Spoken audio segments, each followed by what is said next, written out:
Dari Yesaya pasal 50 ayat 4 sampai 6. Yesaya pasal 50 ayat 4 sampai 6 yang menyatakan ketaatan hamba Tuhan.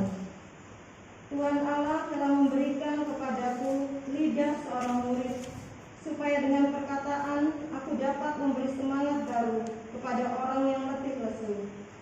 Setiap pagi ia mempertajam pendengaranku untuk mendengar seperti seorang murid. Tuhan Allah telah membuka telingaku, dan aku tidak memberontak, tidak berpaling ke belakang. Aku memberi punggungku kepada orang-orang yang memukul aku, dan pipiku kepada orang-orang yang mencabut janggutku. Aku tidak menyembunyikan mukaku ketika aku dinodai dan diludahi. Demikian pembacaan Alkitab. Hendaklah firman Tuhan dengan segala kekayaannya diam di antara kamu, dan ucaplah syukur kepada Allah.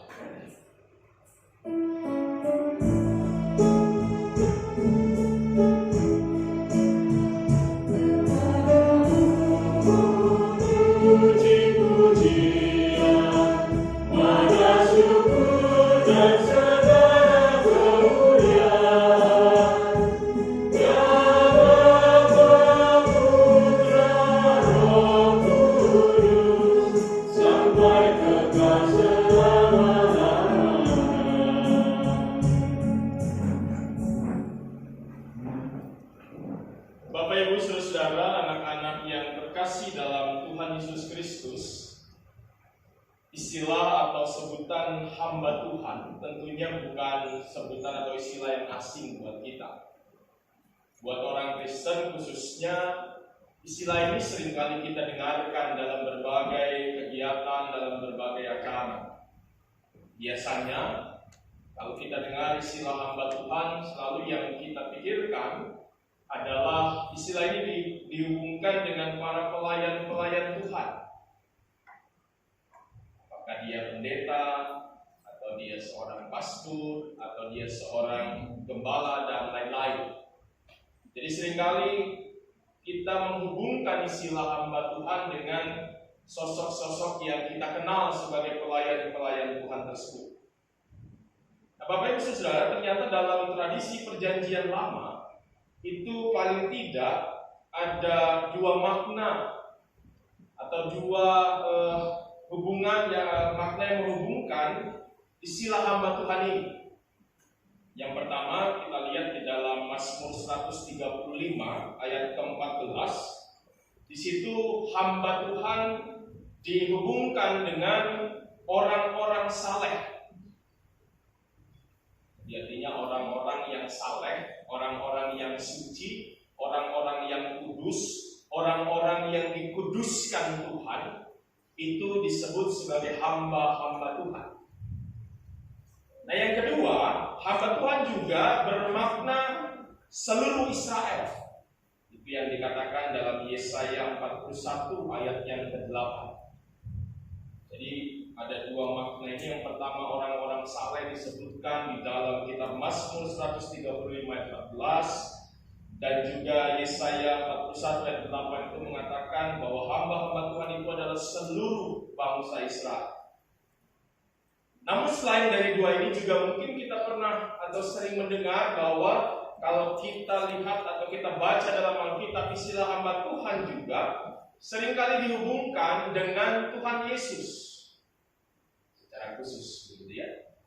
Ini yang digambarkan juga di dalam kitab Yesaya pasal 53, bahwa memang ada hubungan atau ada penghubungan antara hamba Tuhan dengan Tuhan Yesus.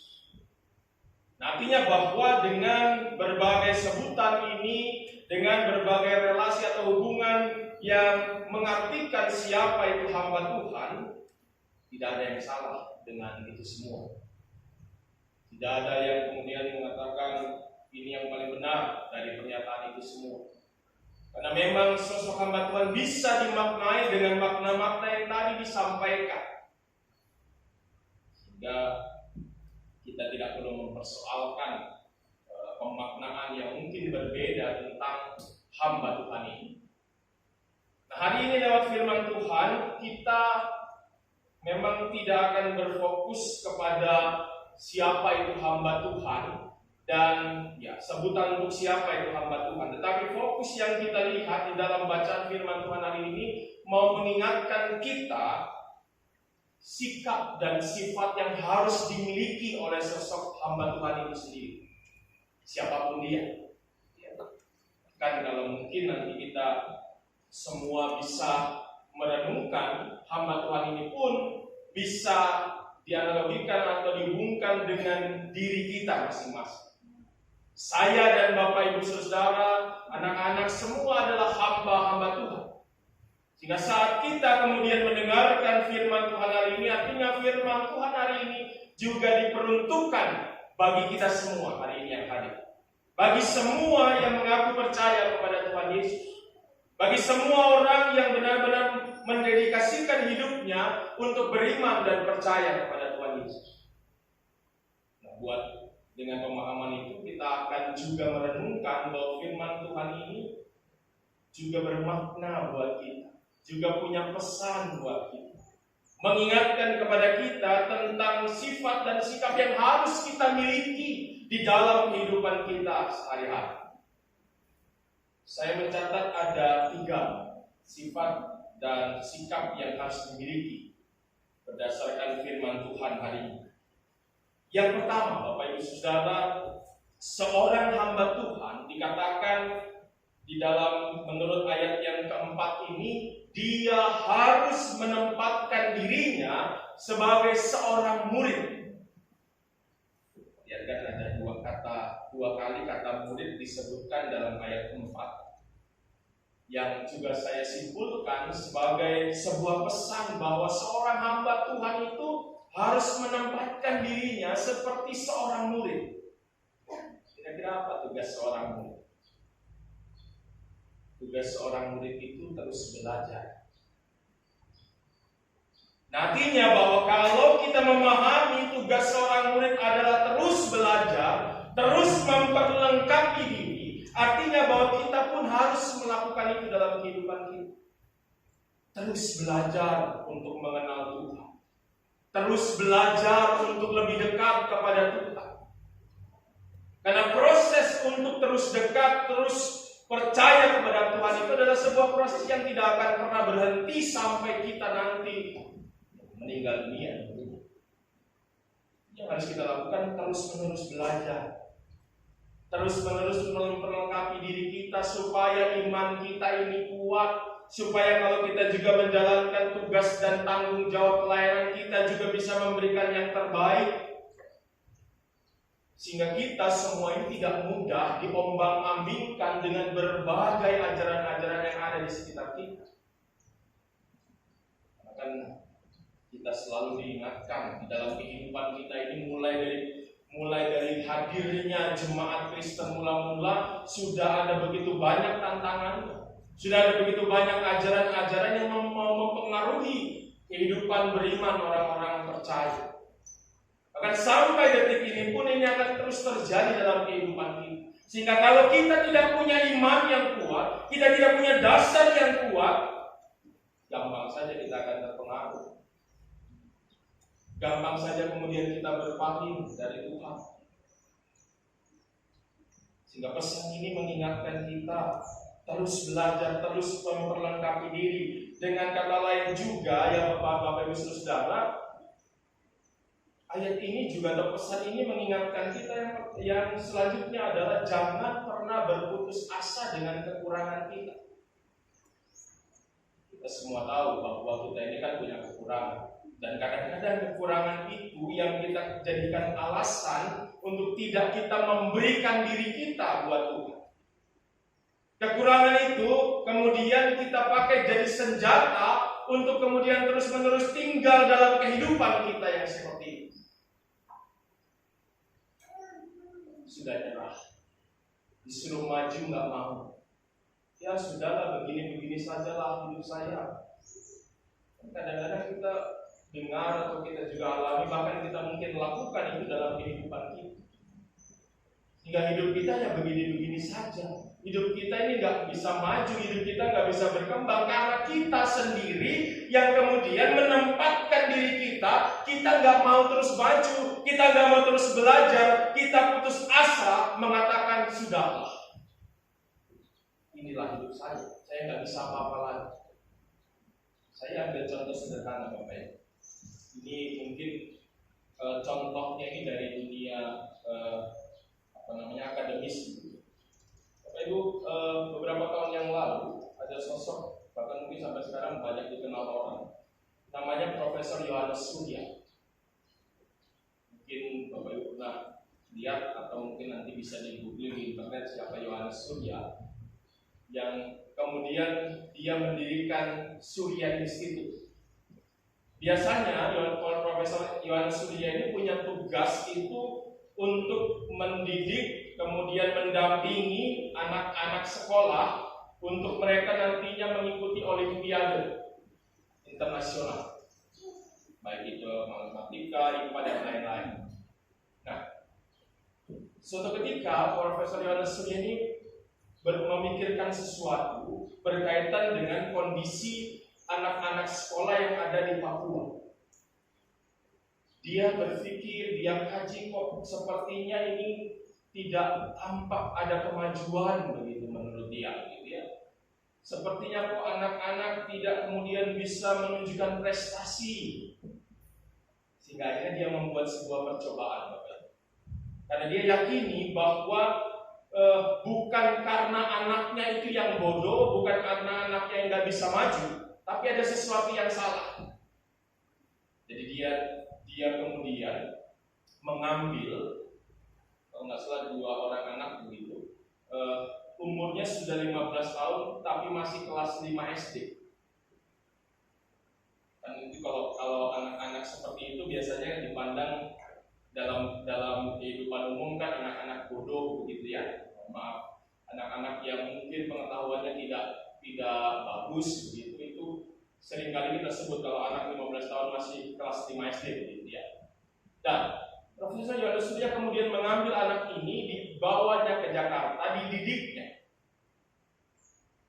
Dan tahu Bapak Ibu hasilnya apa? Dalam jangka waktu kalau tidak salah 2 tahun, anak ini bisa juara Olimpiade internasional. Artinya apa Bapak Ibu? Artinya bahwa tidak ada yang tidak mungkin kalau kita mau usaha, mau belajar, mau tekun.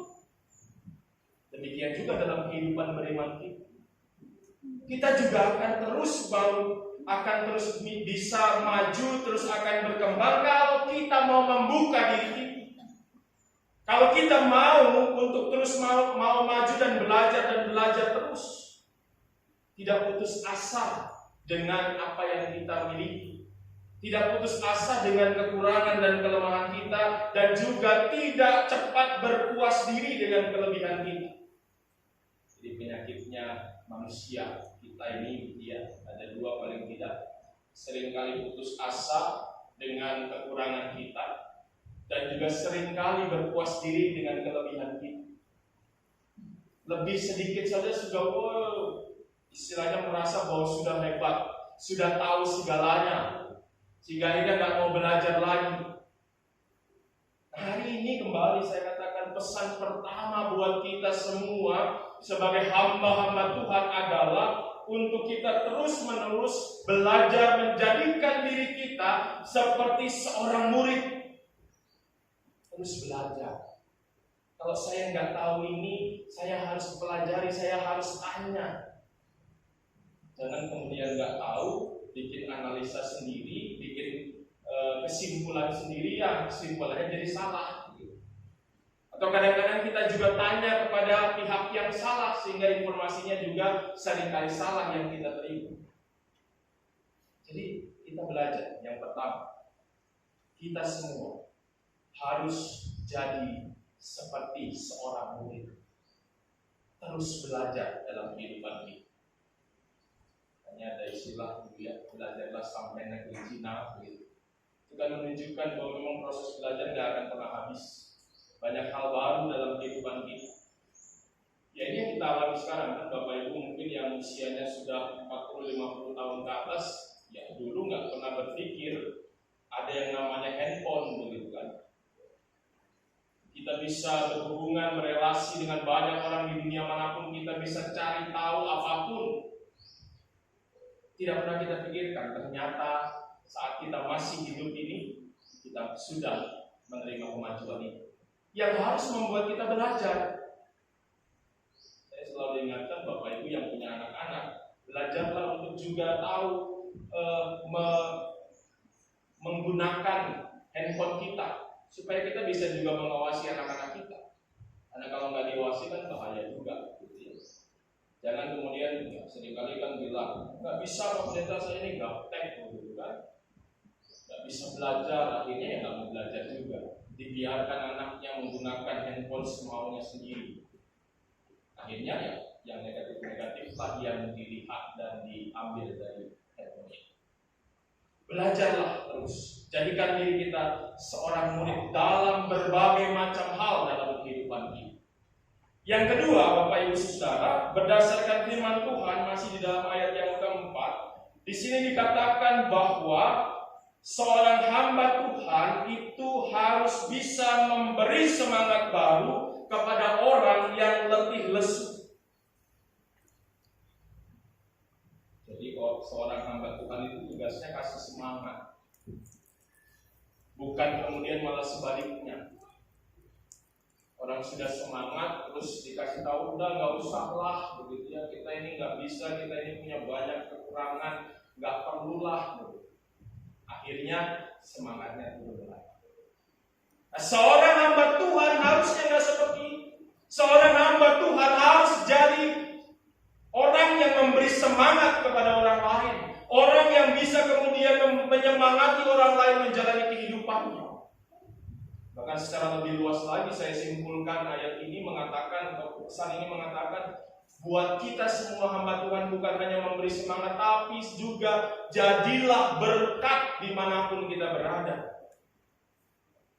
Jadilah berkat dengan apa yang kita punya, dengan apa yang kita miliki dari Tuhan ini untuk kita bagikan kepada orang lain. Jadi artinya tugas hamba Tuhan, tugas kita semua adalah jadi semangat buat orang lain. Kita harus juga kemudian jadi berkat buat orang lain. Lewat kehidupan kita ini, kita menunjukkan wajah Kristus yang penuh dengan kasih, penuh dengan sukacita, penuh juga dengan berkat. Sehingga kita juga jadi berkat buat orang lain dimanapun kita berada. Dan kemudian malah sebaliknya, Bapak Ibu, kita melemahkan orang lain, kemudian kita malah jadi provokator buat orang lain. Kadang-kadang kan tanpa kita sadari, Bapak Ibu, dengan mudahnya kita melemahkan semangat orang lain dengan cara apa? Dengan cara share-share berita hoax, berita-berita yang nggak benar. Ini kan beredarnya banyak sekarang ya. Ini mulai dari pandemi ada ini kan macam-macam berita muncul.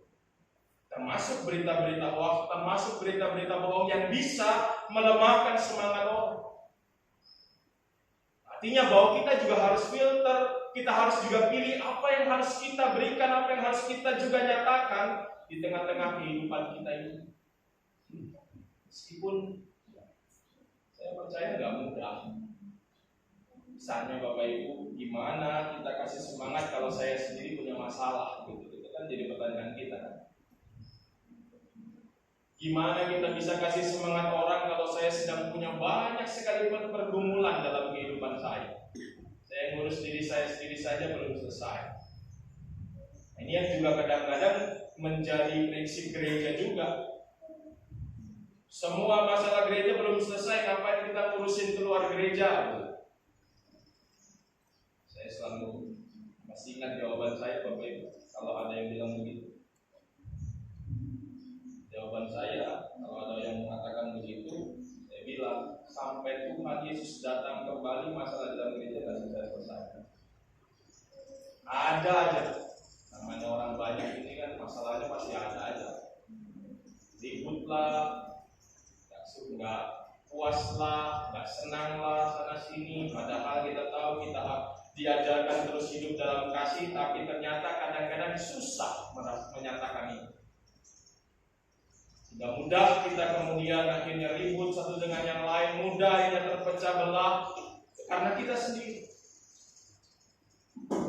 Bapak Ibu, kita belajar untuk terus-menerus juga menjadi berkat buat orang lain meskipun kita dalam keadaan susah. Kira-kira bisa nggak begitu? Bapak Ibu bisa nggak? Nggak ada yang jawab. Bisa nggak Bapak Ibu? Bisa nggak kasih semangat waktu Bapak Ibu susah? Bisa nggak kasih semangat orang waktu Bapak Ibu dapat masalah? Bisa nggak? Meskipun susah harus bilang bisa ya. Karena ini sesuatu yang bisa dilakukan, bukan hal yang mustahil. Firman Tuhan Alkitab itu catat sosok seorang Paulus sebagai contoh buat kita. Bayangin Bapak Ibu di penjara. Ada yang pernah merasakan gimana susahnya penjara? Paling pernah kunjungan saja ya ke penjara ya. Kunjungan saya masih di luar-luar, belum pernah masuk ke dalam-dalam. Tapi bayangan kita kan bisa membayangkan orang di penjara itu nggak enak, nggak bebas, nggak bisa kita mau beli rujak kah, kita mau beli makan, bebek kah, kita nggak bisa milih begitu kan. Semua harus ditentukan, semua diatur, nggak bisa bebas. Belum lagi kalau penjaranya seperti Paulus yang memang tambah susah lagi. Tetapi kita lihat bagaimana di tengah-tengah kesusahan, di tengah-tengah pergumulan dan penderitaannya, apa yang dilakukan? Dia kirim surat sama orang lain, teman-temannya Timotius dan lain-lain. Dia kirim surat sama jemaat-jemaat yang dilayani, dan semua suratnya itu berisi penguatan. Kan nggak ada ya Bapak Ibu baca deh. Alkitab itu bicara tentang surat-surat Paulus, nggak ada satu surat pun yang kemudian isinya melemahkan jemaat. Semua menguatkan, semua kasih semangat sama jemaat, meskipun dia dalam keadaan susah. Artinya kita semua bisa melakukan ini karena contoh nyatanya ada. Jadi meskipun susah, meskipun nggak mudah, lakukan itu sebagai tugas kita. Jadilah kita berkat buat orang lain. Dimanapun kita berada, bawalah semangat bagi orang lain. Jangan melemahkan, jangan merendahkan orang lain dalam kehidupan kita. Tapi biarlah kita semua jadi berkat dalam hidup kita masing-masing. Nah, yang ketiga, yang terakhir, Bapak Ibu Saudara, seorang hamba Tuhan dikatakan di sini. Menurut ayat mulai dari ayat 5 dan 6, saya menyimpulkannya adalah seorang hamba Tuhan hidupnya harus sabar dan menahan diri.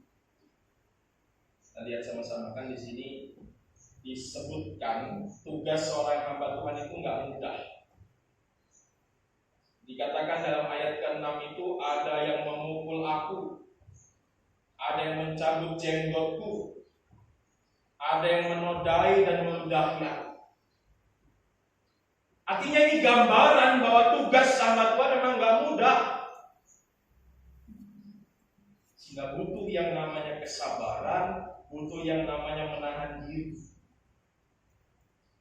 Dan ini yang Tuhan selalu ajarkan kan.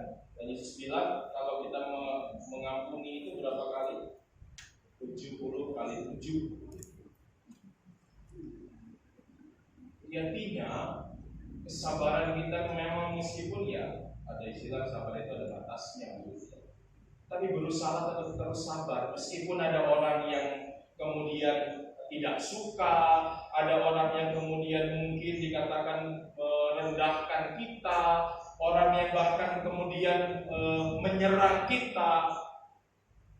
Jangan dilawan dengan kekerasan juga.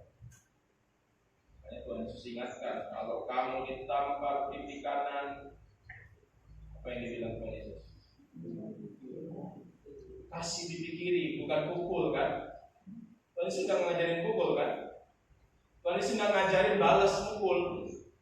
Yang Tuhan Yesus katakan, kasihlah pipi kiri. Sehingga kita belajar juga untuk seperti itu. Belajar menahan diri kita, belajar untuk sabar meskipun ada hal-hal yang mungkin membuat kita tidak senang. Karena dengan hal itu kita bisa menjalani hidup kita dengan lebih baik. Nah, Bapak Ibu, inilah pesan buat kita hari ini dari Tuhan lewat firman Tuhan. Kita belajar bersama-sama bahwa kita adalah hamba-hamba Tuhan. Karena kita juga mengaku sebagai pengikut Tuhan Yesus. Oleh karena itu belajar dari firman Tuhan hari ini, paling tidak kita melakukan 3 hal dalam kehidupan kita. Jadilah seorang murid yang terus belajar, harus terus menjadi berkat, membawa semangat dalam kehidupan kita, dan harus terus sabar dan menahan diri dalam menjalani kehidupan kita ini. Percayakan hidup kita kepada Tuhan, maka Tuhan yang akan memampukan kita semua menjalani semua ini. Kita percaya, kita beriman bahwa Tuhan akan terus memberkati dan menyertai, memampukan kita menjalani hari-hari kita sesuai dengan apa yang Tuhan kehendaki. Tuhan memberkati kita semua. Amin.